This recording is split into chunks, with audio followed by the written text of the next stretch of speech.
15 tahun lalu, Pak Ali, seorang pimpinan perusahaan yang berpengaruh dan baik hati, membelikan kotak semir sepatu untuk seorang anak laki-laki di jalan bernama Yunus.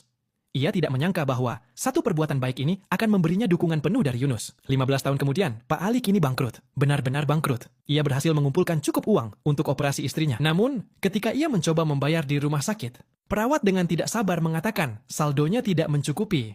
Pak Ali membeku karena baru kemarin ia meminta anak angkatnya untuk menjual rumah mereka. Saat itu, anak angkatnya dan anak perempuannya berjalan menghampiri. Pak Ali mengira mereka datang untuk membantu. Namun, ketika ia bertanya di mana uang dari penjualan rumah itu, anak angkatnya dengan sombong mengakui bahwa uang itu ada padanya. Pak Ali mendesaknya untuk membayar biaya operasi, tetapi anak perempuannya dengan dingin menolak, mengatakan bahwa membuang-buang uang untuk seseorang yang akan segera meninggal adalah sia-sia. Anak angkatnya juga bersikeras akan menyimpan semua uang itu untuk dirinya sendiri.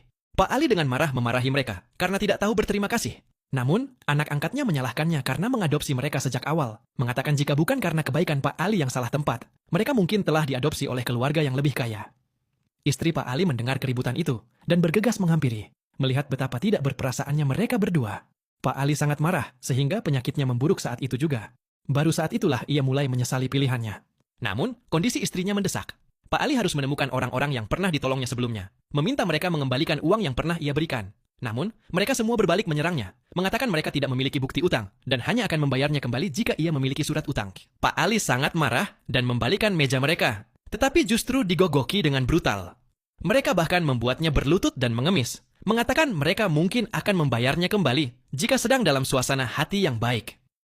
Memikirkan istrinya yang sekarat, Pak Ali menelan harga dirinya dan melakukan apa yang mereka katakan. Tetapi mereka mengingkari janji dan hanya menertawakannya, lalu mengusirnya. Saat itu juga, rumah sakit menelepon lagi. Kondisi istrinya memburuk dan operasi harus dilakukan dalam 24 jam, atau istrinya akan berada dalam bahaya kritis. Namun, Pak Ali tidak punya uang tersisa karena ia putus asa. Tiba-tiba, ia melihat berita di ponselnya. Sebuah perusahaan besar akan mengadakan gala amal besok. Ia tidak tahu bahwa CEO perusahaan itu adalah Yunus, anak laki-laki yang pernah ditolongnya. Didorong oleh kebaikan Pak Ali, Yunus bekerja keras dan membangun kerajaan bisnis hanya dalam 20 tahun.